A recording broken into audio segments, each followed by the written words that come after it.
Subtle skills, big results. Welcome to the Ninja Selling Podcast. Welcome back, everybody, to the Ninja Selling Podcast. Garrett and Matt are here, and we have a good topic, particularly as people are starting to think about how do I level up my skills. We're going to talk about how you can do that. But before we dive into it, if you're brand new to the podcast, welcome. We're excited that you're here. We'd love to also know how you found us. So if you're not part of our Facebook group, head over there to facebook.com and search for the Ninja Selling Podcast, find our group and say hello. How did you find us? What's your favorite episode? We'd love to hear from you guys and maybe post a picture of where you're listening. Every now and then we ask you guys to do that. We love seeing the pictures that roll in through that group. And if you're new to Ninja and you're like, what is this all about? Head over to ninjaselling.com to learn more about that, or pick up the book, Ninja Selling by Larry Kendall. It has everything that you need to know about what the systems are to really get a fully understanding of what is this all about, which then may lead you down the path towards the training or the coaching, where Garrett and I spend a lot of our time. So guys, we're going to dive into this topic. Garrett, good morning to you, man. How are you? I'm good, man. Good morning. It's a beautiful day. I had a great weekend, and it's a wonderful day. I'm just going to start off with that right there. I'm excited to go down this topic that I threw at you this morning, and I'll give a little bit of background on this topic. There's a gentleman that I coach in Seattle named Jeff Smith, and Jeff got a hold of me. He's got a great group of agents up there that they're wanting to do a skills group. And the more we are talking about building skills groups and what these skills groups look like, I started to give him some ideas, and you could see or you could hear the wheels turning in his head of like, oh, like we need to think about this differently. So I'm meeting with their office today. That'll be, by the time they hear this, they're actually going to be like, oh yeah, that was a couple weeks ago. But today I'm meeting with them, and this is where I was talking with Matt and kind of going, it would be really good to share what is a real good skills group? How are they set up? How do you set them up for success? Because I think the idea of a skills group sounds very romantic to a lot of people. Like, oh, this is what we should do. We should get a skills group. We can work. We can become better together. And if they're not set up properly, you should have never started from the beginning. It's just it was a waste of time, a waste of energy. A lot of times there's frustration that can come out of them because you thought you had people you were working with, and then all of a sudden they didn't show up. But they didn't show up because the expectations weren't set correctly. The rules of the game weren't set correctly. But if set up right, if done right with clear expectations from everybody, skills groups can change your business. They can change your working relationships, and they will take everything to the next level. And so since I was talking with them today about this, I figured I would share it with all of you. So that's how we got here. And such an important topic to think about, because I know there are people listening who are like, yeah, we tried and it didn't work out, or I would love to do that, but how do I do it in the right way? And we've talked about practice before, Garrett, and how important practicing your skills, listing consults, buyer consults, conversations, even certain aspects of your marketing, you can practice certain things in. And most people just end up practicing on their clients. Yeah. Right. And a proper skills group helps you develop the skills, because we hear it all the time, right? And this is because we get to have a lot of these conversations in coaching. I'll hear a client say, can you just do that for me? Can you just say that for me? Like, I don't have any special talent in here that's allowing me to show up to a listing consultation conversation in a certain way. I've just done it so many times, right? Garrett, you've done it so many times. And you can do it so many times too if you practice, because part of becoming good at what we do, Garrett, is we have done the practice. Yep. We do the practice. We talk about these things. We get together as a coaching team and we talk about different things that are going on. We even have conversations offline with each other, one-on-one, where we say, hey, how would you handle these situations and what's the conversation? What a skills group isn't is this discussion around how do we change the things? How do we, have this place where we can kind of complain and lament about, the challenges in this business. No, they're designed to be practice groups so that when you get out on the field, as the metaphor, that you're ready to go. You know how to catch the ball. Yep. You know how to throw it, right? Okay, the pressure is going to be different. The stress level is going to be different. But why add to the stress of not having practiced in those situations? Because that's when you have drops. That's when you have missed passes. That's when you don't win listing appointments. So let's quickly, Matt, let's talk about, I think let's start with the what is a skills group not, and what are the pitfalls you have to be careful of right up front. And then let's switch over to all the things that make a great skills group. Sure. One of the ones that comes to me up front is that one thing you got to make sure it never turns into is that bad mouthing the market. Ugh. You can easily get a group of agents that come together every week or every 2 weeks just to sit there and complain about the market and what the market isn't right now. And I think one of the things to always think about is there is always a market. In any place you've ever been in, there is a market to do business in. But when you get a group of people that want to sit and complain about the marketplace, you can all figure out where there isn't a market, and you can all agree on it, and you can all focus on it. So I think first things first, there is no bad mouthing the market. There's also no bad mouthing deals, and there's no bad mouthing clients. I find people get into these groups and they want to talk about the crappiest of crappy deal that they just recently had. And then one of the other agents goes, "You think that's a bad deal? Let me tell you about my deal." And they one up them on a horrible deal. And so says, "Let me tell you about the person I worked with last year." Or they start bad mouthing people in the community that they've had to do business with. And people are like, "Oh yeah, I've worked with them before. They're a beast." It's not healthy. It's not a great thing to bring into this. And when you're setting up a skills group, the answer is just, we don't do this. And no bad mouthing of the realtors either. That's another one. You're going to do business with lots of the same people in this industry. And it's very easy to all of a sudden have a really bad deal with a realtor in town. And if you're sharing your bad experience with that realtor, all of a sudden another person says, "Yeah, I worked with them last year. It was an absolute nightmare." Again, brings nothing of what the skills group needs to be. So when I lay out those first things of what it absolutely can't be, the agreement with the team that you're putting together is, we will not stand for these things inside this skills group. That means if somebody goes down that route, they get a warning. And it's not a, "We don't like you, we're picking on you." It is, that is not what this group is intended for. You get a warning, you do it again, you got to go find a different group. So just go away. And it's not personal. It's not that we don't like you. It's that is not what this group stands for. And us standing behind and setting the very high level that we're going to be playing at with this stuff can't be a part of it. And it needs to be a group decision of all this, because you all are going to need to support each other when a couple of you say, "Matt needs to go." Like, I hate to say it, but these are the things that have come up the last couple of meetings. We can't have it anymore.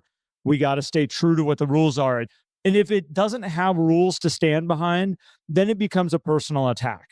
And that's why you have to have these things set up front. It's not just Matt's driving me crazy right now, so I don't want to be part of the group. It's no, Matt continually is telling me that the marketplace is bad right now and that we're not going to have real estate in the next 6 months.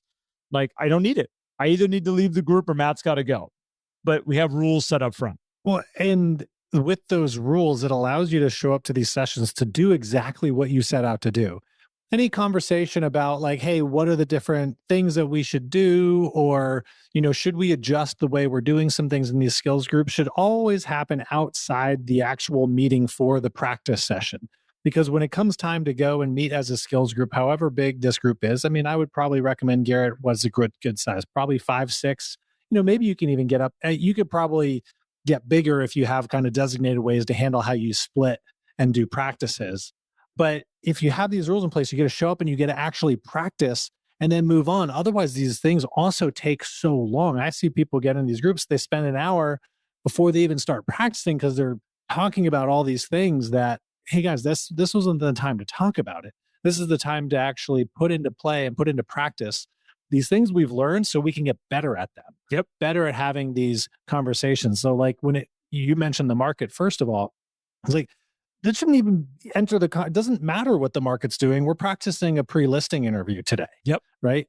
It's like, well, should we change things based on market dynamics? Okay, maybe that could be part of a conversation that happens before we get to the practice. But once we get in there, it's like, hey, here's our pre-listing interview. Let's practice having these conversations. And how the market comes into that is going to come through in how you practice it.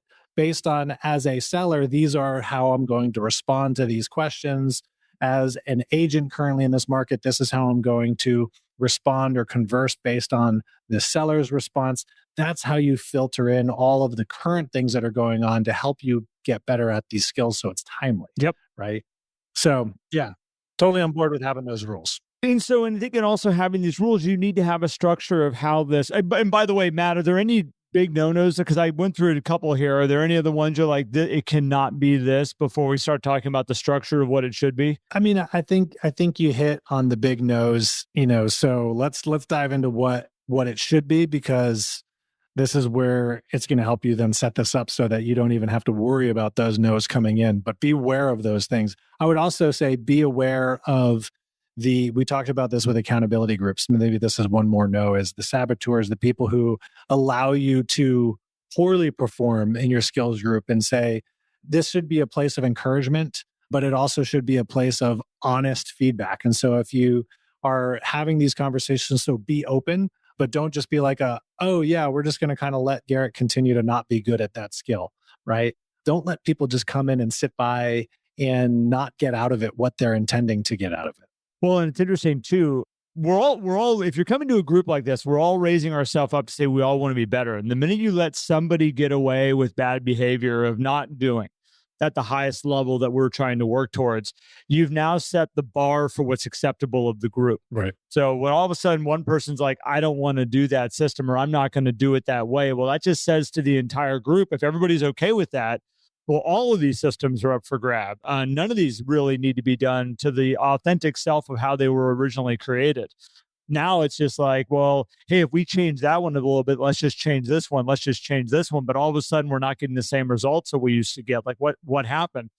Well, we had a breakdown in really where the bar was set of what we were going to accept out of a group. And this is where it comes into, you can easily become a saboteur, thinking that you're kind of helping John out because John doesn't really like lunches.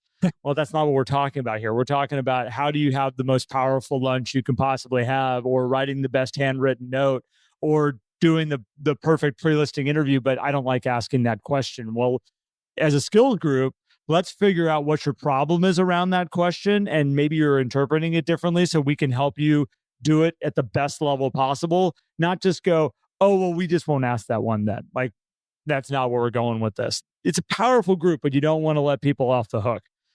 Matt, I think one of the things also that as you go in to set up this group, one is you need like-minded people that are all willing to hold each other accountable and step up the game across the board in here. But there also needs to be some pretty set rules on attendance to these meetings.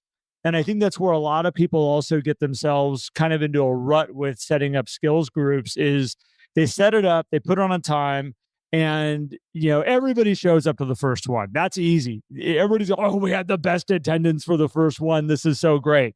Second one, it might still be really good. You might say, but so-and-so might drop out, might not be there. Not that they're gone. They just weren't able to make it to this one. And then all of a sudden there's the next one, and a couple more people don't show up. And some people were there, and then they kind of wrote. It needs to be a commitment that everybody's making to this. And there needs to be a definition of what is an emergency. I actually don't think that real estate qualifies an emergency at all. If you really want to get control of your business, the word emergency needs not to be attached to anything that's happening in any of your current real estate transactions, because there are no emergencies when it really comes down to it. You are in control of your time, and it'll say a lot to the group if you're the one that's always like, oh, my closing got moved. Oh, I got an inspection at that time. Can't make our meeting. By the way, that's a you situation. That's not the market. That's not this business of real estate. That is you being out of control of your calendar and then wondering why you're not having successes in your world and your business. It's because you're at the mercy of everybody else around you. Be aware of that in this group and define what an emergency is. Make an exception for true emergencies. Hey, if your kid is hurt, I get it. But at the end of the day, we are all committing to show up for each other at this time and to be here. And if you got somebody in your group who's not showing up, guess what? There's going to need to be a hearing, and someone's going to need to be sent out. Well, and this means setting these things up in a time that works too, right? If you're setting this up to, hey, we're going to do our skills group at 2 p.m. on Fridays, Good good luck. luck on that one lasting for more than 1 week, right? So find a time that's a productive time for this to happen. I would also watch out for tacking this on to the end of a sales meeting or something. You've just had people come out of an hour-long meeting and you're having them go into another hour-long thing. Like, we get anxious as realtors. We don't like to sit stationary for very long. So find a time that also works. And there is, I would say, some flexibility in that when it comes around to holidays and stuff, and maybe even busy seasons. If you guys get together again outside of that planned time and say, hey, can we look at a different time for these several weeks because we all have this stuff going on. But I totally agree with you, Garrett, and people need to really understand this. Like, the whole point of showing up to practice is so you get better. I mean, we see it all the time in professional sports. Athletes don't show up to practice, they get fined, they get benched. These things happen. Yeah, I was going to say, they don't play. Oh, yeah. If the team can't count on you, they don't want you on the field with them. Yeah. And so that's where, okay, we got to show up. And not only that, the benefit that you get out of it, you have to believe in what's going on here, right? So setting up the right time and an attendance is very important. And then I'd say, Garrett, setting the schedule of what are you going to practice. Now, the installation manual, everybody who's been through an installation listening here, at the back of the manual, there is a 16-week program of how you can run a skills group. And I think in the new one, there's even QR codes that take you to a video on Ninja U of showcasing like how you can even, do it, right? Like, there's like the pre-listing interview, it takes you to a video of a pre-listing interview. Yep. So you have a schedule that's laid out there, but you can also bring in the other skills that you want to do, but do have a schedule. Don't say, hey, tomorrow we're going to talk about this. Don't leave it to the last minute to tell people what we're going to talk about. Put out the whole schedule, make sure the whole group looks at it. And that, now I know if you have a bigger group, it's like, well, we got to get everybody to buy in. Like, no, but make sure everybody knows what's going on. And they say, great, I commit to showing up to that schedule to do those skill sessions. Yep. Because then they know what they're getting into versus showing up and being like, oh, I wanted to talk about buyers today, but you're doing a listing consult or whatever it might be. So having that in there is going to be super helpful, and having a system that you guys can practice. If you're going to come up with something that's not part of those 16 weeks, like let's say you had mentioned like handwritten notes, Garrett, right? Great. How do you guys want to structure that? Find some things. Maybe you pull out Michael Mayer's 7 levels of communication and you're like, hey, in this book, he talks about, I forget what he calls it. Power note. The handwritten note. The power note. Power note. Or, hey, we just listened to John Israel on the Ninja Selling podcast, and he talked about how to write, how did he call it, the note? What did he call it, Matt? It's really good. I know, it's like right off the top of my head. It's like, oh, I want to note this like that. I'm going to follow his structure and his rules that he set up for that. Great. Now you have the makings of a great skill session where you can actually practice it. Then it's like, hey, at the end of this session, we're all going to have 3 power notes written that we're going to have out the door, right? And we're going to have scheduled these other things.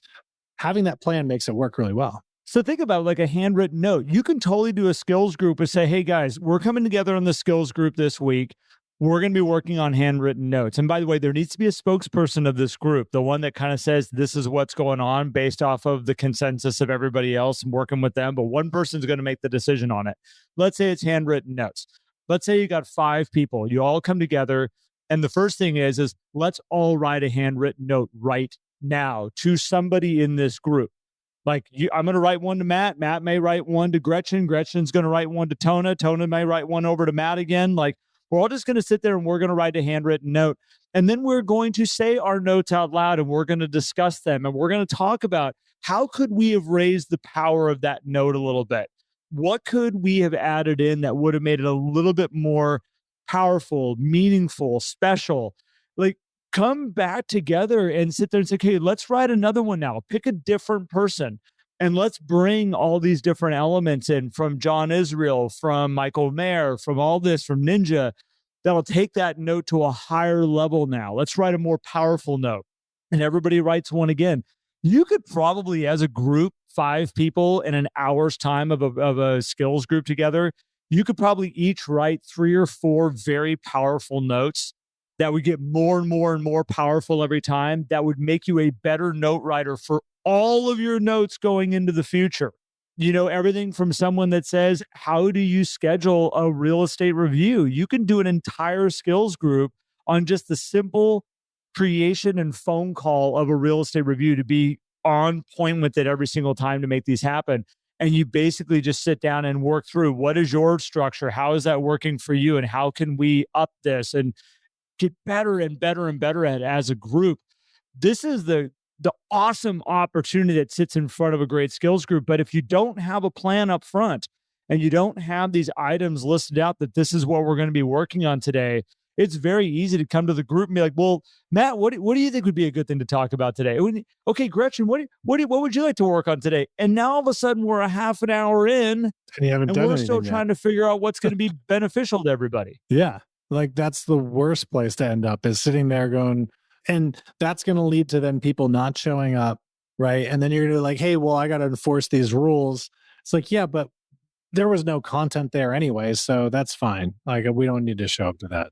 It's like a sales meeting where the broker's like, nobody shows up to my sales meeting. I'm like, give them a reason to show up. Yeah. Like, I'm going to tell you that right now. It's not about forcing them. It's not about, well, we have a rule of the office. They have to attend. A skills group can easily turn into that. And that's the biggest thing is like, if we're going to make this successful, just like a sales meeting, instead of demanding everybody going to be there, like that needs to be the understanding up front. Right. This is what we're all agreeing to. But then it needs to be something that people want to come to and they get value from. And that has to be there. Otherwise, at some point, the group will just disband. And it's like, that was a great idea, guys. Yeah. So I think that those are some elements. Garrett, another thing that makes it work too is positive reinforcement too, right? At the end, leave with some good reinforcement, like pat each other on the back. Like, hey, you had a good practice. You've gone through all the things. Maybe somebody had a tough practice session. It's like, hey, don't worry. This is why we do these things, right? Exit the session with some good positive reinforcement. And that way you guys are encouraged to come back the next time, because you want to like each other in the group too. You don't want to be like, man, Garrett's always beating me up in the group.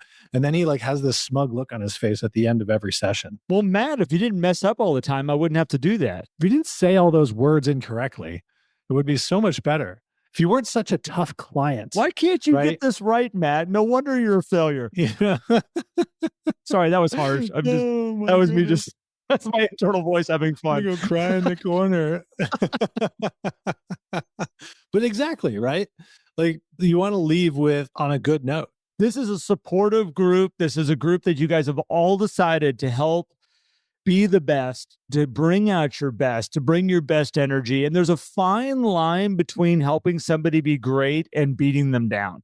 This brings me back to kind of a piece that I wanted to make sure that we throw into this episode today, Matt, is this group can't be something you take for granted. And it's something that you need to bring your absolute best energy and your best focus to every single time.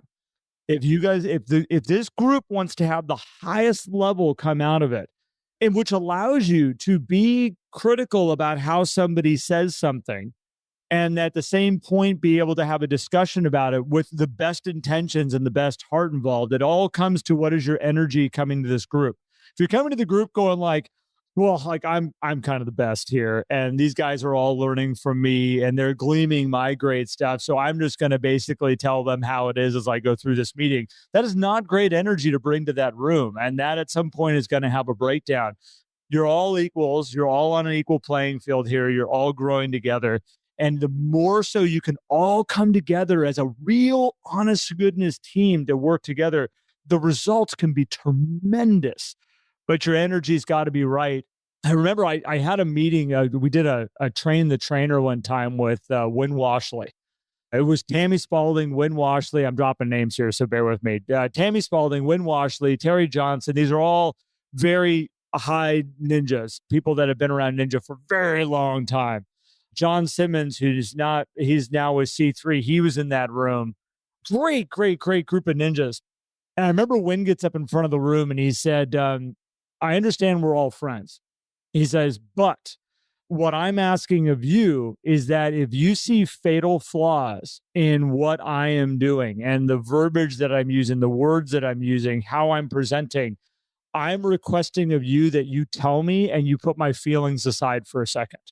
Like, this is not about protecting my feelings, but he asked for it. And I think that's a great thing to bring into the group, that this is not a personal thing. This is business we're talking about right now here. And if you see something about me that is getting in the way, and you'll know this about your best people you have in your world. Matt does this to me all the time, where I will bring something to the table and Matt's like, you need to look at that from a different way because, and your best people that help you grow in your world, you have a mutual understanding that they can get away telling you when you are messing up or when you are not showing up at your best, to be like, dude, fix yourself. I've done it to you, man, where I'm like, dude, Oh yeah. we're gonna not record right now and you need to go away and fix your energy. Yeah. Expect that from your people. And again, if they do call you out, take it as maybe I really need to look at myself, not why are they just being a jerk? Yeah. Oh man, huge. And I think pairing with that energy thing, even if you don't feel like showing up, still show up, because you're not going to call a seller and say, hey, you know what? I'm just not feeling it today, so I'm not going to come to the appointment. Can you right? imagine? That's when you definitely need to go to practice, because you're going to probably have one of the best practices you've ever had, because even if you don't perform your best, you're going to learn so much about how you can overcome just how you're feeling. Now, if you're sick or something like that, is a whole other thing. Don't go to your group if you're like ill, right? Don't take down the whole group because you're like, I'm committed. Yeah, guys, I'm gonna be there. No, but like if you're just feeling like that, and we have those days, gosh, like Garrett, we've had those days, and we still show up and we're like, all right, how do we get our energy up so that we can perform? And it makes things, man, you learn so much about yourself in a good way during those things. So I just wanted to add that on the energy side too. No, and I think that one more piece that I think we need to discuss here is like, are these skills groups in person or are they over Zoom? And I think there's great opportunities around both. There's power of being face to face, and I think a certain percent. This is me personally. I think a certain percentage of meetings need to be face to face. I think that having that group, being able to be in a real environment together, being able to show up and share that FaceTime with each other is really powerful. However, there are some beautiful things of like Zoom, and where you can say, okay, we've got 6 of us today. We are going to work on a specific system. We're going to break up into groups of 2, and then we're going to come back and we're going to discuss how that worked for everybody here. That's way easier to do than like, okay, Matt and Garrett, you guys get that conference room, and okay, Tona and Gretchen, you guys got that conference room, and John and Samantha, you're going that way. It's like, no. That's a lot of work to separate everybody out. We're on a group like Zoom. You can literally just go breakout room, groups of 2, you're randomly getting picked. Boom, all of a sudden you're with your people and you get a chance to work through your systems. And so there's beauty to both sides of it. I'm not sure if one way is necessarily better than the other, but you got to understand the gifts that each one of those can bring.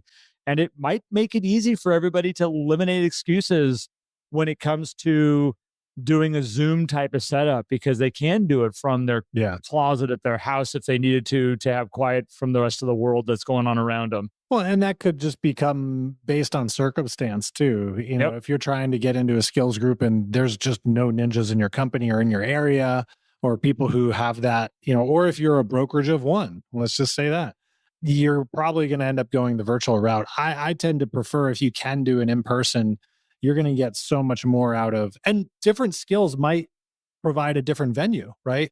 For doing a pre-listing session, let's say, maybe Zoom's good because then you can hit the mutes and do the phone call, right? And practice via a phone call versus like holding your hand up to your face and being like, I'm going to pretend that I'm on my phone, but I'm not really on the phone.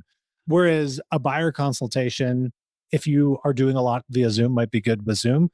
A seller consultation though, like that to me that's an in-person one for sure, right? So you can kind of structure this up, but also, depending on the means and who you're doing it with, obviously do what you can. Don't be like, oh, I can't meet in person, I can't do a skills group. No, not at all.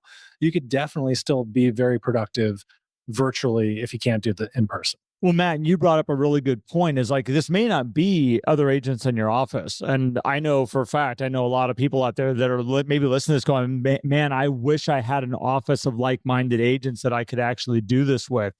You can find a skills group. Any one of you, the structure that we've talked about today, in what you look for, the expectations, the people, the time for it, all this stuff can be done by you finding people around the United States that are like-minded, that say, hey, we're willing to make a commitment to each other. We don't know each other.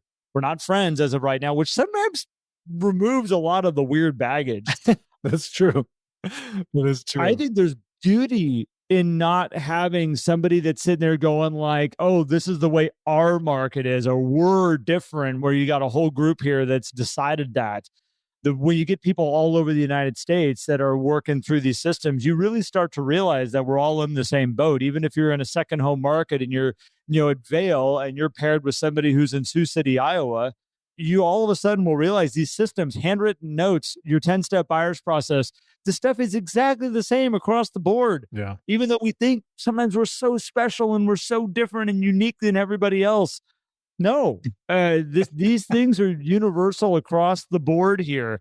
You're special in your own ways. I'm not taking that away from you. But when it comes down to like how these systems apply, and if you want to operate a skills group with people around the United States, don't overthink it too much. Find people that are willing to step up to the plate and want to take this as serious as you do.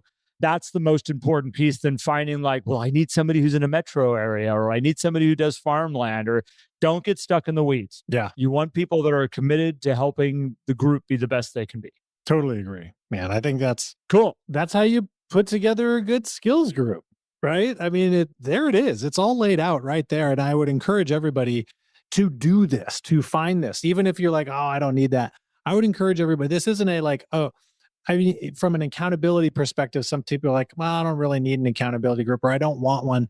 That's okay. I still encourage you to seek that out. But for a skills group to practice, everybody can benefit from good practice. And if you get people together that, I mean, you just get so much better, so much faster. And you also get a share in that good energy with each other, which might help kind of impact your business in other ways as well. So I encourage everybody to think about like, hey, what would it look like if I put together a skills group, and who are the people I want to be affiliated with that? And let's see what you can do. Well, and you said it earlier, Matt, like don't practice on the clients. And I don't care what you're doing. Any business that you want to operate at the highest level you can possibly, I don't care if you own a cheesecake company and you're going to be selling cheesecakes all around, your town for the holidays and whatnot. The last thing you want to do is find a recipe online and just be like, well, that one looks good. I'm just going to make those. And that's my cheesecakes. And we're just going to start pumping these things out. Like you're probably, if you really want to be successful and really do this, you're probably going to spend a couple weeks to months trying different recipes, doing little different things, raising, what if we did this? What if we did this? What if we add this to the crust? And you practice and you practice and you practice before somebody ever buys that as a product and gets it. Any good service has practiced and practiced and practiced and trained before they ever get a chance to work with the client at all.